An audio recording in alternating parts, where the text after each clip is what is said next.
Bonjour, alors ce dernier cours sera un peu un récapitulatif des leçons que vous avez suivies, j'espère à la lettre durant les dernières semaines, et également aussi évidemment un partage de mes expériences dans la vente et aussi avec des vendeurs afin que vous appreniez probablement de mes expériences pour ne pas soit refaire les mêmes erreurs ou bien évidemment aller plus loin dans votre éducation.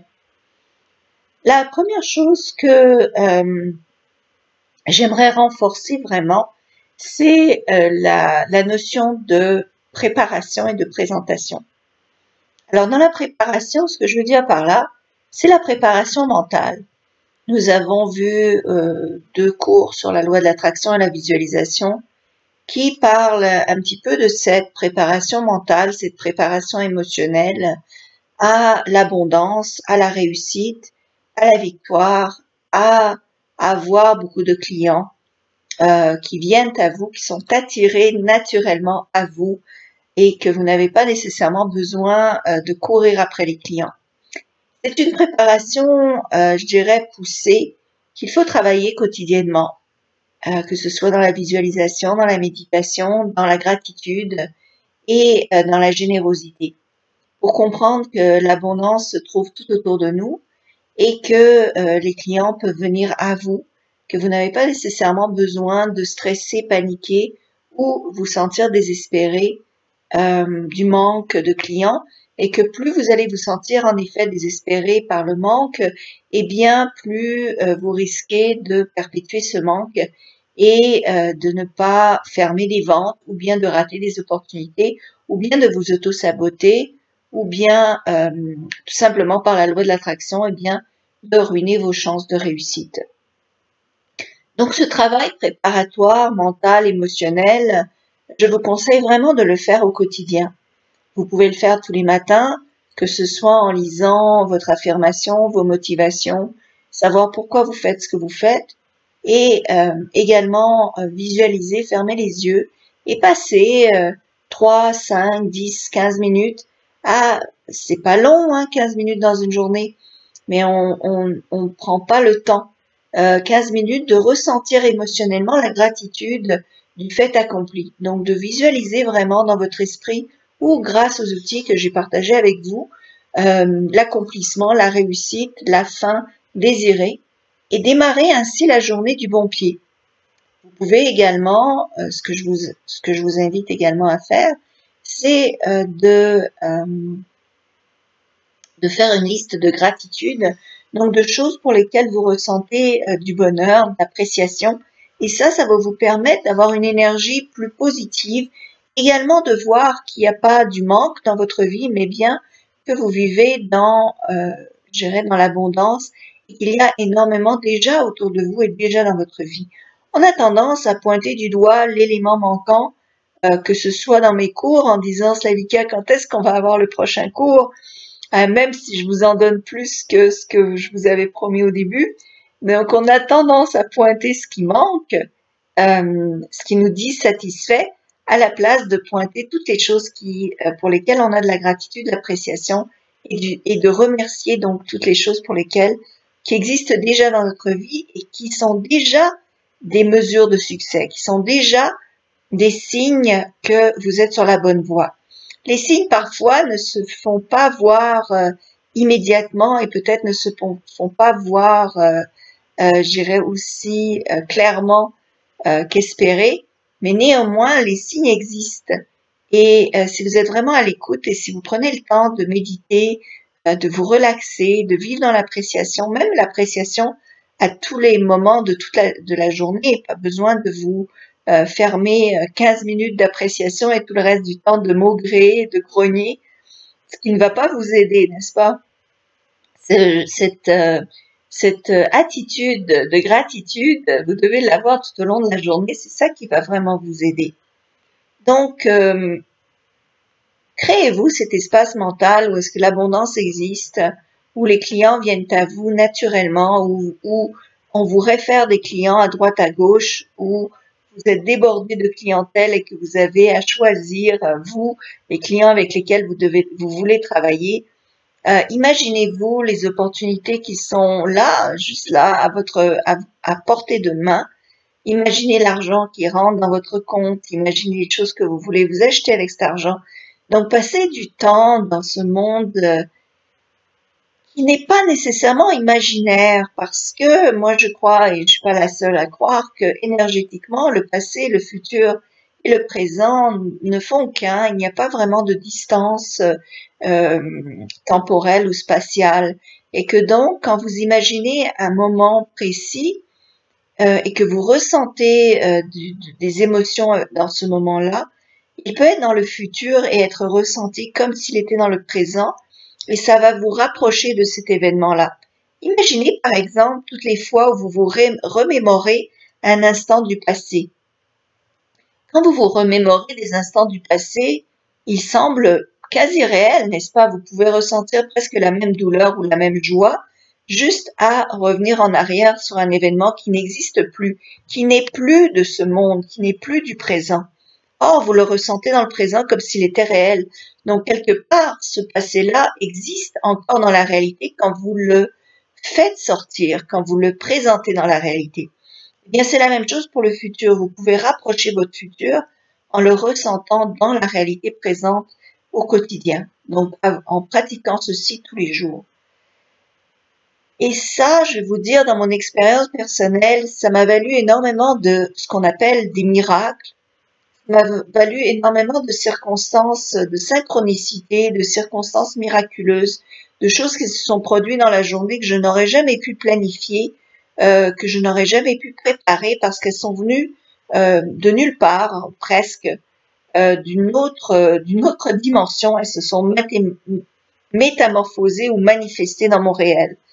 Et donc, ces situations-là, et je pourrais vous en nommer des centaines et des centaines, il m'en arrive sans arrêt, tant et si bien que et d'ailleurs, même avec les gens que j'ai pu coacher, des gens à qui j'ai enseigné ceci au quotidien, qui ont vu leurs circonstances de vie complètement se transformer, parce que, véridiquement, elles voient des circonstances qu'elles ne pouvaient même pas imaginer se produire, et par exemple des gens qui ferment 4 banques sur 4, qui travaillent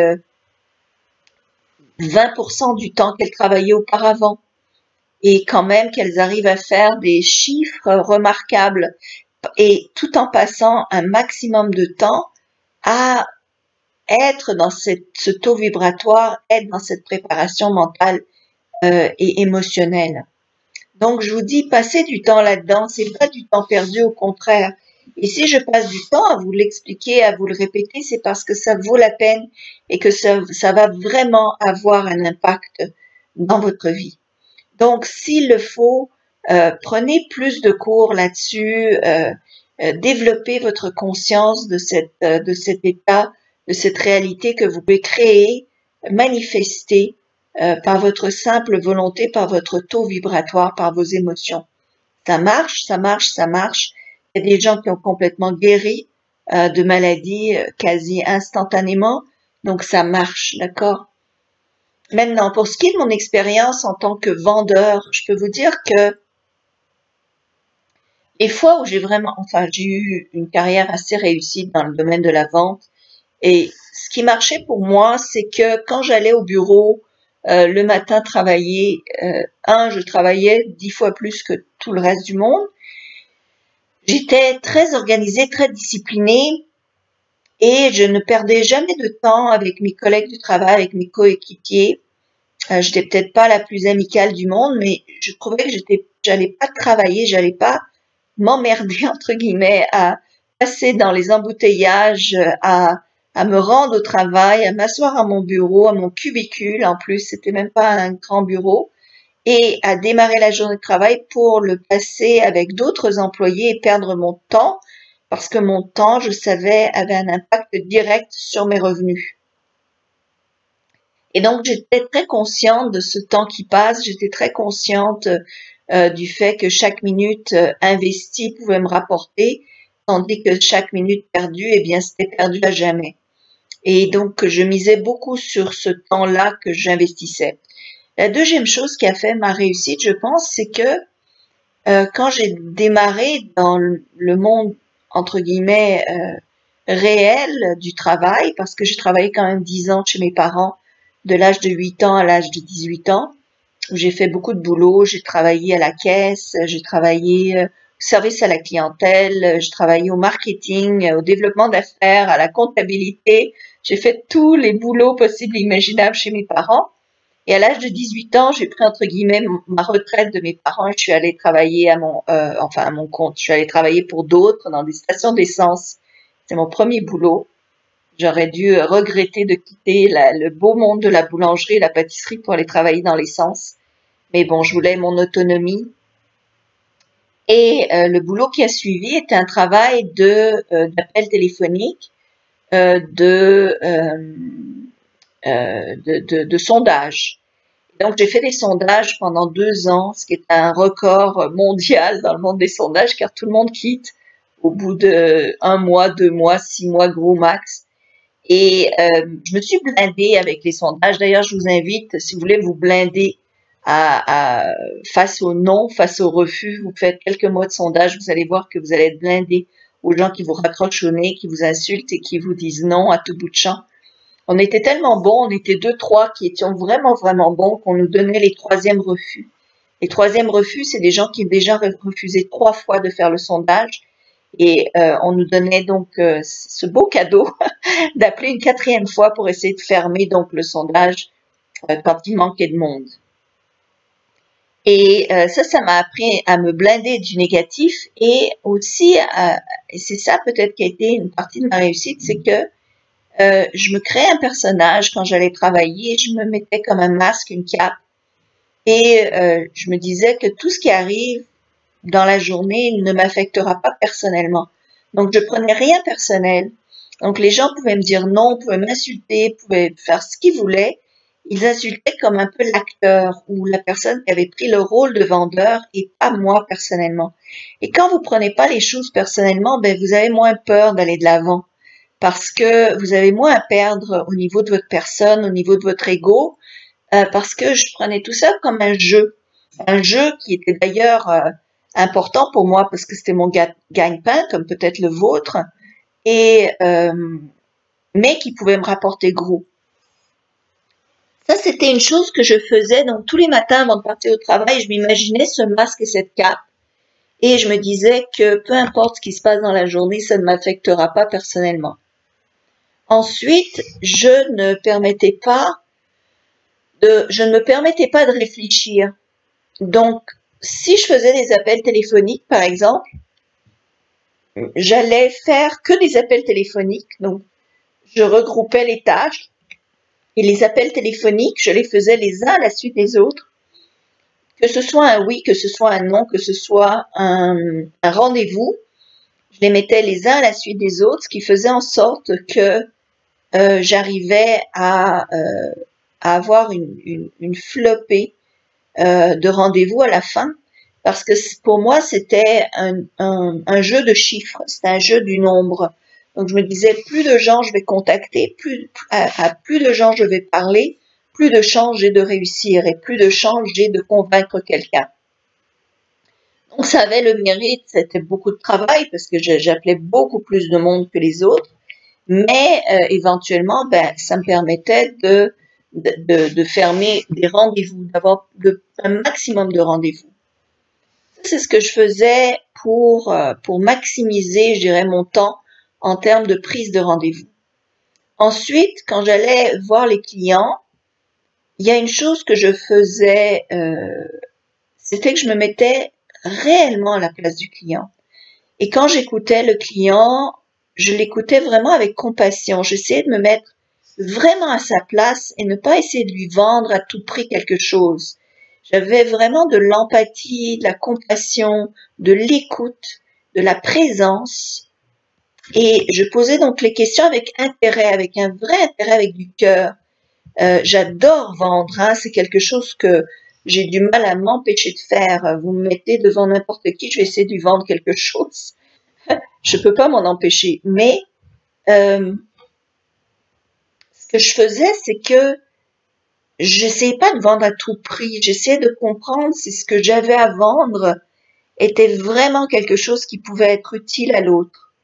Et quand vous vous mettez dans une situation d'être, et même quand je crevais la dalle, quand j'avais vraiment besoin de fermer des ventes, euh, d'ailleurs c'était rare que je crève la dalle, j'étais vraiment bonne dans mon boulot. Euh, eh bien ça, le fait d'être vraiment comme ça à l'écoute de l'autre, ça permettait à l'autre d'avoir confiance, de se sentir vraiment écouté, et le fait de répéter aussi ce que l'autre disait. Ah, vous voulez pas parce que, ah, vous pensez que c'est une perte d'argent parce que, et là, les gens se sentaient vraiment écoutés, ça permettait un rapport plus personnel et donc les gens avaient beaucoup plus confiance. La troisième chose que je faisais, c'est que j'étais très bonne pour convaincre les gens. Et je pense que c'est venu du fait que je me suis fait, j'étais très jeune quand j'étais à l'école, mais tout le monde a été jeune à l'école, mais ce que je veux dire, c'est que j'ai sauté beaucoup de niveaux de cours d'éducation, et donc j'étais beaucoup plus jeune que la moyenne. Et j'avais comme toujours besoin de me prouver, ou j'avais comme besoin d'être plus intelligente, ou de faire tout ce qu'il fallait faire pour me faire respecter. Et parler, discourir, argumenter est devenu vraiment une qualité que j'ai développée, l'argumentation. C'est quelque chose que vous pouvez développer, que ce soit de parler en public ou l'argumentation. Je pense que c'est deux qualités que vous devriez développer comme vendeur. Vous pouvez vous inscrire dans des clubs euh, de Toastmaster, par exemple, de clubs où est-ce que tout ce qu'on fait, c'est de parler en public. Ça va beaucoup vous aider à débloquer la peur de parler devant quelqu'un. Parce que comme vendeur, vous avez besoin de parler devant beaucoup de monde. Et la peur de parler en public ou la peur de parler devant quelqu'un ou la peur d'argumenter ou la peur de montrer son point de vue et de le défendre, ben, tout ça, c'est des peurs qui bloquent la réussite dans la vente. Donc, pratiquez-vous à l'argumentation. Vous pouvez même vous pratiquer entre vendeurs, vous pratiquer entre amis. Ce que je veux dire par là, c'est que vous prenez un sujet et vous prenez chacun une opinion du sujet. Vous n'avez pas besoin d'être d'accord, vous n'avez pas besoin que ce soit votre opinion personnelle. Ça peut être même l'inverse de votre opinion personnelle. Par exemple, un camp politique, par exemple, même le camp opposé auquel vous ne voteriez jamais, pas pour prouver que ce camp-là est le bon, mais pour vous pratiquer à l'argumentation. Pour pratiquer, qu'est-ce que ça prend pour convaincre quelqu'un? Convaincre les gens, c'est une grosse partie de la vente. Convaincre que vous avez raison d'une manière qui n'offense pas l'autre, que vous avez raison d'une manière à ce que l'autre vous entende, respecte votre opinion et y adhère. Donc c'est une qualité de leadership que de convaincre.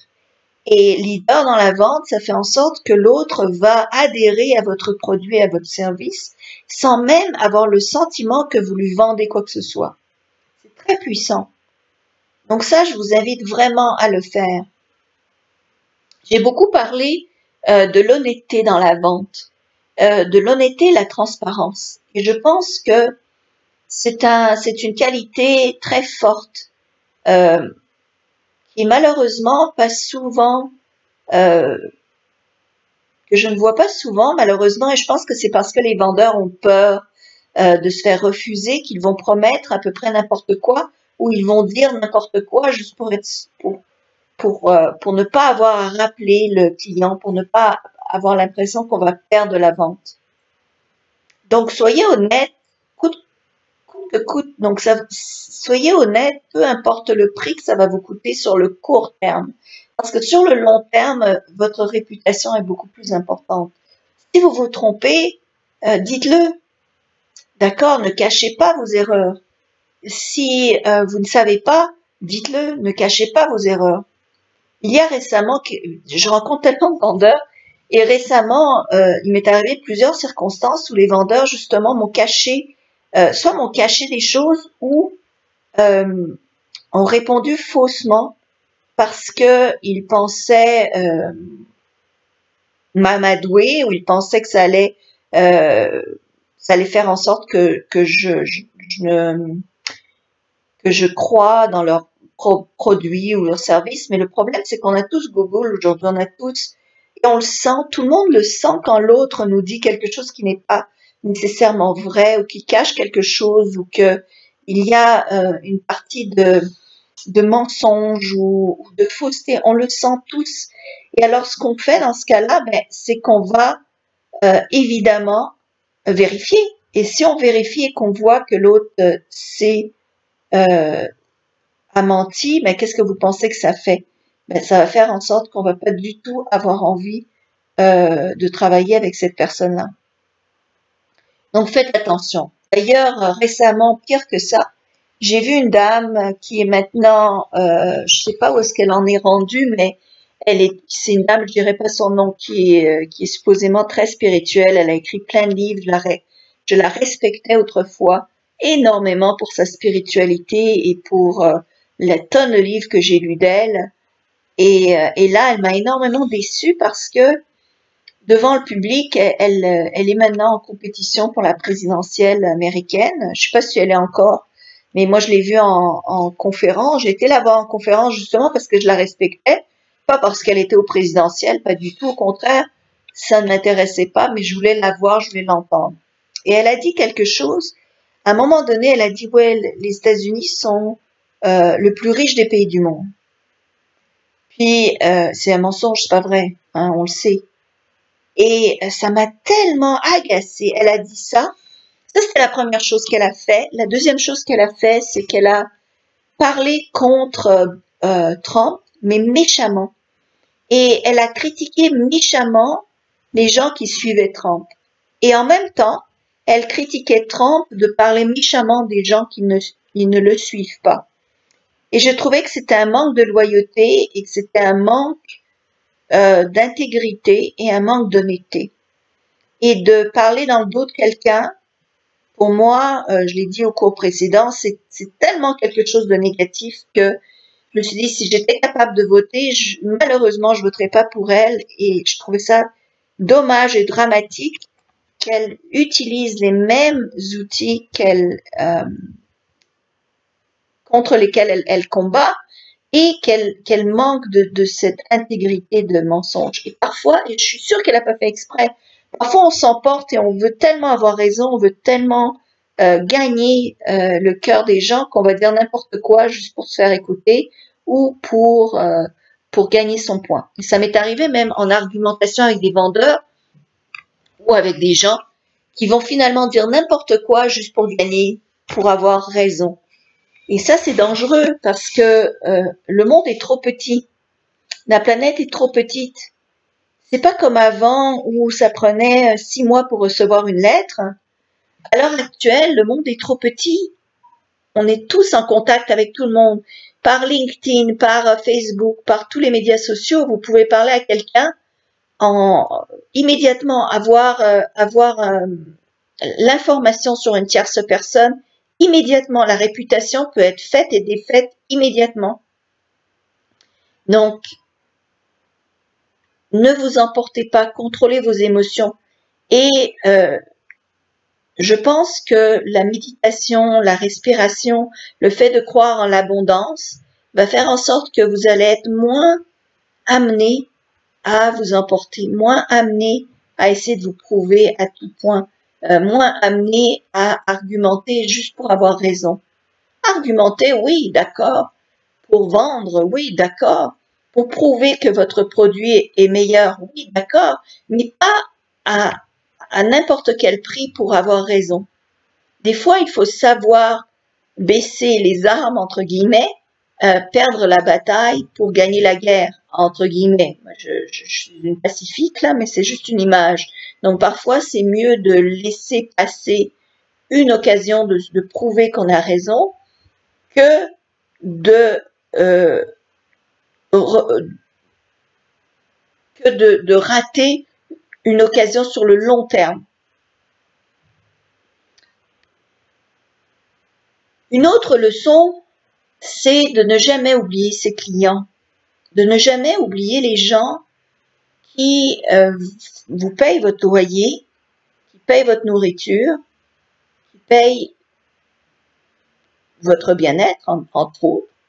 Donc, de ne jamais les oublier dans le sens de ne jamais prendre personne pour acquis. De toujours retravailler pour que les liens se refassent et deviennent de plus en plus forts. Et vous pouvez avoir des clients qui deviennent des amis sur le long terme.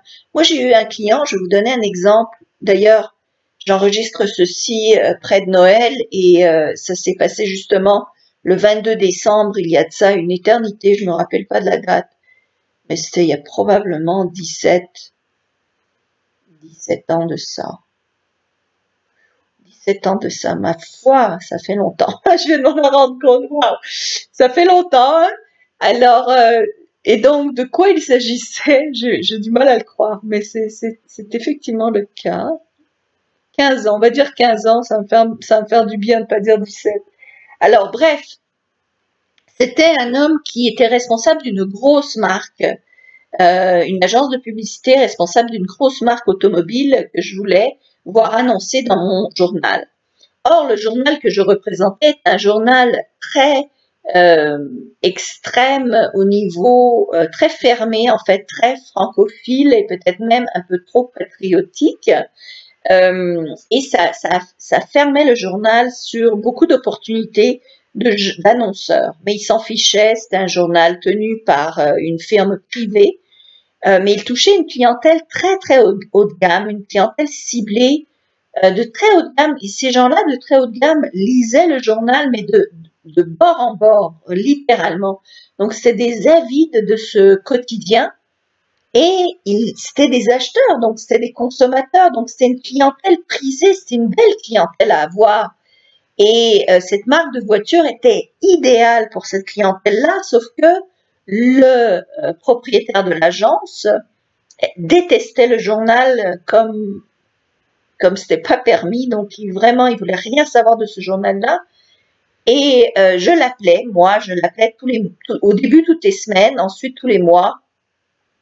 2-3 semaines, je laissais passer, je le rappelais pour réussir à avoir un rendez-vous avec lui. Et la persévérance et la détermination payent toujours.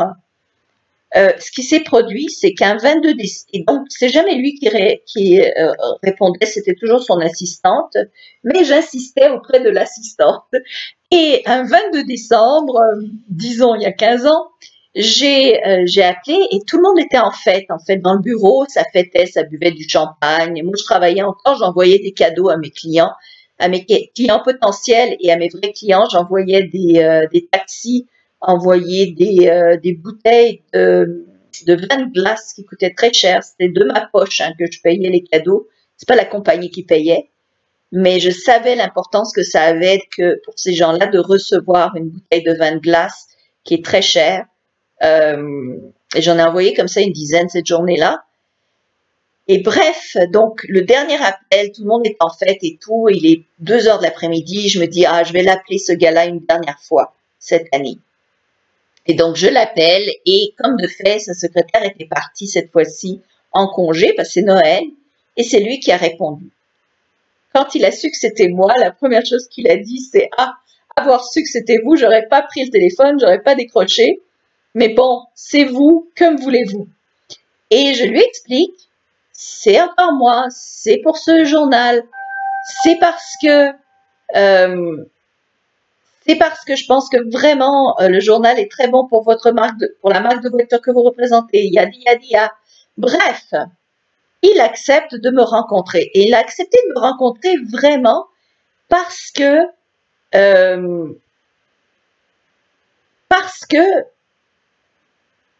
c'était le 22 décembre, parce que ça faisait des mois que j'arrêtais pas de l'appeler. Et en fin de compte, il a annoncé. C'est devenu un gros client du journal. Et j'ai réussi à décrocher comme ça des grosses marques de voitures. même d'une autre province. J'étais en Ontario alors que les Torontois détestaient ce journal-là, mais je vous dis sans blaguer que la première fois que j'étais à un rendez-vous avec une agence de publicité à Toronto, je pensais qu'on allait me tuer littéralement, là, physiquement, qu'on allait m'assassiner. Je me suis dit, le moment où je mets les pieds dans cette agence, ils vont littéralement me zigoter parce que le journal représentait complètement l'inverse de ce monde. En fait, d'ailleurs, ça pourrait être un super bon film parce que c'était un journal indépendantiste, donc ils étaient anti-Torontois, anti-Ontario. Et moi, voilà que j'allais chez l'ennemi, en fait, pour leur demander de l'argent. Sauf que l'ennemi en question, donc c'est les agences à Toronto, celles qui avaient tous les gros comptes de publicitaires nationaux. Donc, quand vous êtes en publicité, il y a les comptes régionaux, donc disons le vendeur de voitures locales, et il y a les comptes nationaux, donc le vendeur de voitures de Mercedes sur le coin, ou bien le compte Mercedes national. Et tous les comptes nationaux de voitures, sauf quelques très rares, se trouvaient tous à Toronto. Donc, il fallait donc aller à Toronto pour le présenter. Mais Toronto et ce journal-là, c'était comme vraiment l'antimatière. Bref, on ne m'a pas tué vu que je suis encore ici. Cependant, j'ai vraiment cru, parce que les yeux qu'on me faisait, c'était grave. Mais j'ai réussi à récolter de gros comptes automobiles et même à créer une section automobile dans ce journal qui n'était jamais vue dans les dizaines d'années, même centaines d'années que ce journal-là existait. Donc, c'était quand même quelque chose d'extraordinaire à l'époque. Et la blague dans tout ça, le côté drôle, c'est que je me suis mariée avec un anglophone. Donc, ça, encore une fois, ça allait complètement à l'encontre de la philosophie de ce journal. Et j'ai déménagé en Ontario. Et quand j'ai déménagé en Ontario, donc je quittais Montréal. Et surtout que ce journal-là était un journal avec comment on appelle ça, une union, ça va me revenir. Enfin, et donc on était protégés comme employés, mais il fallait venir au bureau pour travailler. Donc il n'y avait jamais d'employés qui étaient des employés externes, donc des bureaux qui étaient pas à l'intérieur de ce bâtiment, de cette bâtisse. Mais bref, donc j'ai décidé de donner ma démission parce que là je déménageais en Ontario avec mon mari et ma démission a été carrément refusée. J'étais tellement bonne qu'ils ont refusé. Ma patronne a déchiré ma lettre de démission. Elle m'a dit non, on va trouver un moyen de t'engager comme travailleur autonome de chez toi. Ce qui n'était jamais vu auparavant également au niveau de la vente et au niveau de rien du tout en fait. Et donc j'ai réussi comme ça à garder mon poste même si je suis partie à des centaines de kilomètres de ce bâtiment. Éventuellement, parce que aussi, c'est que j'étais une des rares qui savait parler bien anglais. L'indépendantiste francophone n'apprend pas l'anglais. Donc ça, c'était un avantage. Donc en vente, je vais vous dire, c'est bien d'avoir votre USP, votre Unique Selling Proposition. Ne se fait pas nécessairement juste avec le client, mais peut se faire aussi par rapport à la boîte qui vous engage. Parce que dans mon cas, par exemple, j'étais exceptionnelle dans la boîte qui m'engageait parce que je parlais anglais et personne d'autre ne parlait anglais. Donc, qui allait appeler les compagnies anglophones? Mais c'était moi. Ce qui faisait en sorte que tous mes comptes augmentaient, surtout que toutes les vraies grosses boîtes qui annonçaient au Canada étaient anglophones. Donc, tout le pharmaceutique était anglophone, le monde automobile était anglophone. C'est les deux méga annonceurs, comme vous le savez. Donc, ça m'a mis un avantage. Donc, regardez des fois les avantages que vous pouvez avoir et apprenez. Je vais vous dire, continuez votre enseignement sans cesse. Moi aussi, c'était quelque chose de gagnant chez moi, c'est que je lisais énormément et je lisais toujours par rapport au travail dans lequel j'étais. Je continuais toujours mon investissement dans mon éducation par rapport au travail dans lequel je travaillais. Donc, quand j'ai été, par exemple, en développement d'affaires dans une boîte d'agents d'immeubles et de prêt hypothécaire, eh bien, qu'est-ce que je faisais? C'est que j'ai étudié les prêts hypothécaires. Donc, j'ai passé énormément de temps à m'éduquer, à développer mes connaissances. J'ai même reçu un diplôme comme agent hypothécaire dans cette boîte-là. Donc, c'est aussi important de toujours développer ses connaissances, peu importe où vous en êtes. Donc, de toujours continuer à vous éduquer. Prenez du coaching. Prenez des coachs qui vont vous amener plus loin. Je comprends même pas que les vendeurs et les gens d'affaires ne prennent pas de coach. Prendre un coach, ça vous fait décupler vos revenus, ça vous fait faire des sauts, des bonds vers l'avant. Et même si ça semble être un investissement, mais ça peut être un investissement qui va vous rapporter 10 fois l'investissement si c'est pas plus. Moi, j'ai investi à un moment donné plus de 10 000 $ dans une coach et j'ai peut-être passé 4-5 appels téléphoniques avec elle. Donc, même pas 4-5 heures avec elle. Elle valait bien plus que ça d'ailleurs. Mais elle m'a donné 2-3 conseils. Un de ces conseils-là seulement, une de ces idées conseils a fait en sorte que dans les 2-3 mois qui ont suivi mon investissement de 10 000 $, j'ai multiplié par 10. Ça m'a récolté 100 000 $, mon investissement. Et c'était pas ensuite fini. Donc, cette éducation, elle reste avec vous, n'est-ce pas, pour toujours. Donc, après ça, j'ai utilisé les autres conseils et j'utilise encore ces conseils. Ça m'est resté à vie. Donc, c'est vraiment, je dirais en conclusion, ce que j'aimerais que vous en reteniez, c'est de continuer à apprendre et d'être toujours un pas en avant sur les autres. Donc, regardez autour de vous ce que vous aimez chez les vendeurs, copiez-le. Ce que vous n'aimez pas chez les vendeurs, évitez-le dans votre processus de vente, de la manière dont vous vendez. Et toujours, toujours, éduquez-vous. Alors, j'espère que ces cours vous ont été utiles et resteront utiles. Je ne répéterai jamais assez de réécouter, revisiter les cours constamment, fréquemment. Ça va vous aider de rester dans le même mindset, de rester dans la même vibration, de continuer à rester ouvert d'esprit et de continuer évidemment à incorporer l'information. Parce que de un, on l'entend, mais de deux, l'incorporer, c'est deux choses. On l'incorpore par la pratique et on l'incorpore par les nouvelles habitudes que vous instaurez dans votre vie. Alors, j'espère que ceci vous a aidé et que vous continuerez à vous éduquer, que vous continuerez donc sur le chemin de la prospérité et que vous rechercherez toujours à devenir meilleur dans ce que vous faites, peu importe ce que vous faites, devenir toujours meilleur pour évidemment accepter, je dirais, englober, affirmer plus d'abondance dans votre vie. Parce que plus vous travaillez sur vous, plus vous verrez que vous ressentirez du mérite, que vous méritez plus d'abondance. Plus vous méritez plus d'abondance, plus elle sera attirée à vous. Je vous le souhaite de tout cœur. Je vous remercie d'avoir suivi ces cours.